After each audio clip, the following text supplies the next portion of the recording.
Hey guys, Valentin Kuzub here, creator of iSummizer and Postflopizer. In this short video I'm going to explain some important concepts regarding GTO poker and how solvers work and what to focus on in Postflopizer, when to donk, so this will be an interesting video and many topics. And the idea of this video came from the email that I received from our customer where he's wondering why does this situation that he has been reviewing offer different betting strategies when we compare two alternative strategies. First calculation is when our out-of-position player has option to bet 60% of the pot, like donking here. As we can see, the donk is not utilized. It's unreachable because solver doesn't like to donk here. And the second calculation that we have is the same spot, same ranges, but in this case we do not allow solver to consider the donking option. So in advanced screen it looks like this. In the second case we don't have a bet size for out-of-position player. And in the first case we have a betting size of 60%. When we look at results, we can see that they are slightly different. We can see that there is 10% check here, 75% bet 33% of the pot, and some percentage of hands we actually bet 66% of the pot as player in position. Of course, in both cases we don't have a donk, but in the second case we have check at almost 20%, and we have a different betting strategy, gradient, and distribution. So the question is what to focus on and what's going on. So the most important data when you have performed a calculation or a simulation to look at are these numbers. Here you can see the result of the strategies combined and how EV of players changes after the hand, given that it is played according to the optimal strategies that were calculated here. So we can see that as a result, out-of-position player is expected to lose 1.12 blinds, and player in position is expected to win this. Of course, we are pretty much always equal to each other. The sum is always equal to the pot, and the loss of one player is always equal to the gain of the other, because we only have two players, so we can't go elsewhere other than rake. These are the most important numbers. So now that we know this, we can compare the strategies and see how they change. We can see that in the case where we have this option available, the EV for IP is 4.08, and in the second case it's 4.07. The second important thing to understand about the calculation, its nature, is to look at this OP plus IP view to see how the players' ranges fare against each other. Here we can see that out-of-position player is behind. He only has 41% equity versus 58% equity of a player in position. So what does this mean generally? So here goes the first important point for you to take out of this video. Generally, if player out of position is behind in terms of range after the flop, it is possible that some flops are better than the other given the pre-flop ranges. So he could be behind pre-flop, but if the flop hits him right, he may be ahead post-flop. But now it didn't work out that way. He is still behind. So what does this mean? Usually it means that he is not donking at all. So you can add various donking options, you can add smaller sizings, you can add bigger sizings. It won't matter. They won't be utilized because his best play is checking, because he is behind. If out-of-position player is behind post-flop, he is usually going to be checking. So giving him option to bet won't improve the strategy or his equity, because he will be simply checking EV. Equity is fixed, but EV can be adjusted by adding or removing certain actions from the player's choice. So here he is checking. Option with a check generally should be fine. But what is explaining the difference? And then we need to look at the third number that is important. It is the exploitability number. Now, exploitability shows you how precise the strategy has been calculated. It means how much totally players can exploit each other by adjusting from these ranges.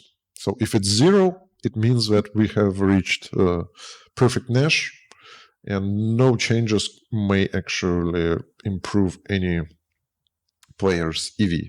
But here we have it at 0.8, and in the second example, we have it at 0.5. There is some space for exploitation. It's more than 0.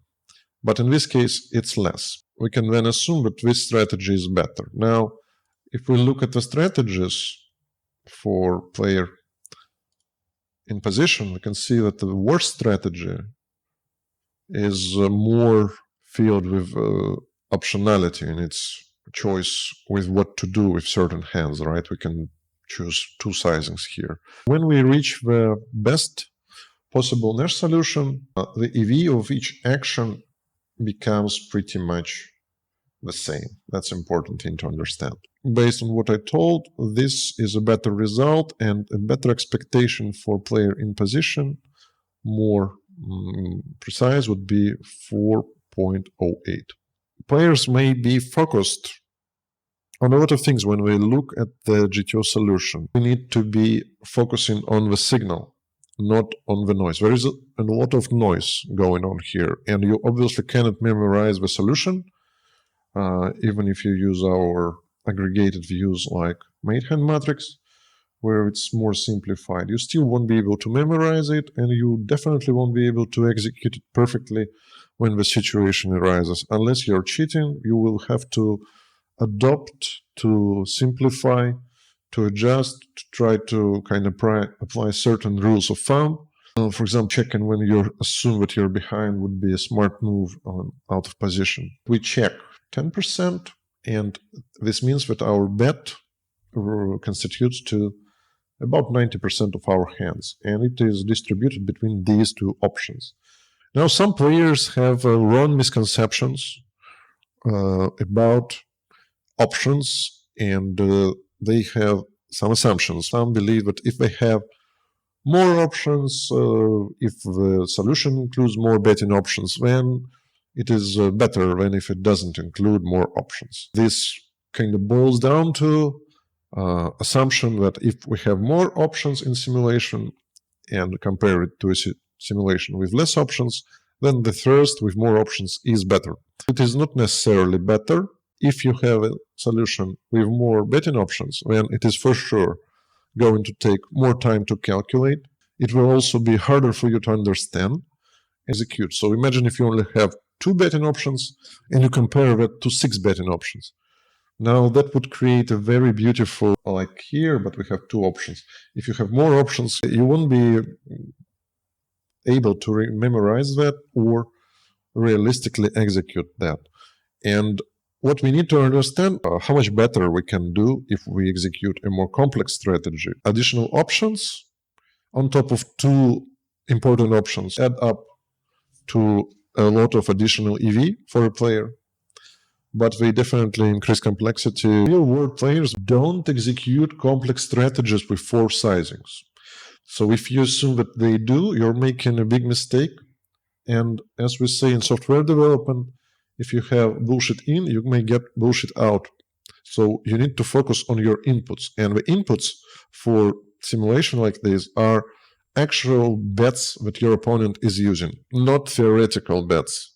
There are many problems with many options. Let's see what I mean in the examples. Here I have a next example, calculation, just 1 check, and 2 options for IP.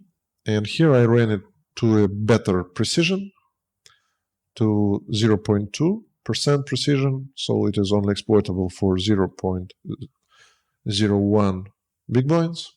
Check is even smaller for player in position. The gradient is less utilized. Many hands became pure strategies. The 33% pot sizing dominates strategy of player in position. Now he likes to bet because he is ahead of player in position. That didn't change. So what we are comparing, same situations, but we offer different betting options for different players. Now the next calculation is the one with this donk option available for out of position player. If this option is available, then the solver will spend time figuring out that it is actually not helpful. If you simply not include it, you will get results faster. And if it was included, it will take more time, but generally you should reach the same solution. It will be same in terms of strategy, EV, exploitability, but not necessarily the same in terms of shape of these gradients. Like players may assume that if there is some difference in this shape, then something wrong is happening. This is just noise. This is not the signal. There is a difference in percentages, gradients, but the signal is here. IPV is the same. It's still 4.8. So these all options are not very important in terms of their effect on the actual result. Betting on an open pot is more volatile than situations where you're facing a bet and you can choose to call, fold, or raise. The strategy may kind of change, the percentage, the shape of gradient may change, but it doesn't necessarily lead to actual change in EV. When we are facing a bet, like here, out of position, we will raise a certain percent of hand, we call a certain percent of hand, and then we fold. And this will be stable compared to volatility that you can see in betting strategy. Now let's continue to my examples that I have here with this example. Here I added additional bet size for IP. He now has additional bet size. We have 3 betting options, 100% bet size. And did it change anything for him? Well, no, actually. He is still only 408 big blinds EV. We reached a more complex strategy. Right now we are now mixing more, like it would be harder for you to execute strategy of this sort compared to strategies that we had before with less options, but he didn't gain anything by these additions. And if you throw in a couple of more bets, it will become a slower calculation, but you won't be able to execute it in any precision, and you won't gain much in terms of actual EV. And what you should be focused is whether or not you're close to optimal EV, given the options of the strategy. Like if you are close to optimal EV of a multi-bet strategy with a few bet strategy, then you should focus on few bet strategy because you will be able to execute it, unlike a strategy with many options. Now, the next example, we used a certain thesis and we checked it. Like the thesis was like, what will happen if we actually disallow IP to bet anything other than this dominating 33% size? He is now betting it 97.5% of the time. We didn't lose any EV as player in position. It's still 4.8. Now, someone may assume that this strategy must be better than this simplified strategy, but it's not. He cannot get any additional value out of this tricky and complex strategy. And when you think about GTO solvers like Postflopizer, if you throw in additional options, it will find a balanced strategy which will utilize these bets. It will be a complex strategy, but it's not necessarily a better strategy. You don't need many options in order to get a great strategy. This should be a very interesting example. And to see, we simply have only one bet size for player in position here. Let's see what else I did here. In this example, I only allow player in position to bet 66% of a pot. The dominant sizing for this board, this stacks depth and this ranges preflop is 33%. Here I disallow him to use this sizing and force him to choose from either check or 66% sizing. And as we can see, the EV for IP has gone down. It is now 4.05, and with this preferred bet size, it is 4.08. So now this changed strategy, this simplification, is costing us. We simplified it, but not in a good way. We removed a dominant option. He now has to balance out his strategy using non-optimal sizing. And this example simply disallow him to bet at all to see how badly it affects his EV in position. We can see that it went down to 3.85, and it's obvious why it did. Generally, we were ahead on the flop. We wanted to bet to increase the pot size, to improve our potential to win chips from our opponent who is behind. If we made a check, instead of betting, we made a mistake, and it is a costly one. You definitely need to have a bet size if you're ahead of your opponent and you're in position. So this kind of change is not good, and it is affecting our most important number, our EV of our strategy as player in position. With this, I'm wrapping up this video. You're welcome to join our YouTube channel, to put our favorite likes, subscribe. You need to strive to understand the signal that the solver is giving you. And you need to understand that it is not always possible. But here, where did we see the signal? We saw that the signal here was that the 33% sizing is the dominant sizing. It is preferred, and these sizings are underutilized. It means that this sizing is definitely important. If you see a situation like this with several options and some are underutilized, you can see what will happen if I remove this option, whether or not it will affect on this EV of a player, and often it won't. But you will get a clearer strategy, and you will actually get a signal from the solver. This will allow you to understand how to play on certain boards, certain situations, which is why you need solvers, and which is what you're trying to do here, to know what to do when certain situation arises at your poker table. With a lot of betting options, the main signal is not in their shape of these gradients, but in the check percentage. Because you can split all hands here into two categories: the ones you bet, the ones you want to increase the pot size, or the ones where you check and you don't want to increase the pot size. This is the signal. And again, most important numbers are these EV numbers, these equities, post-flop, to see where we are heading. The lower the exploitability, the better. But generally, if you have a green zone, you're pretty close to optimal strategy. And you can focus on looking at what the solver is actually suggesting you to do. So with that said, I hope you enjoyed the video, and I hope you learned something, and I would be glad to help you in comments. My goal is to help you play better poker. Thank you for watching. Valentin Kuzub, signing off. Bye.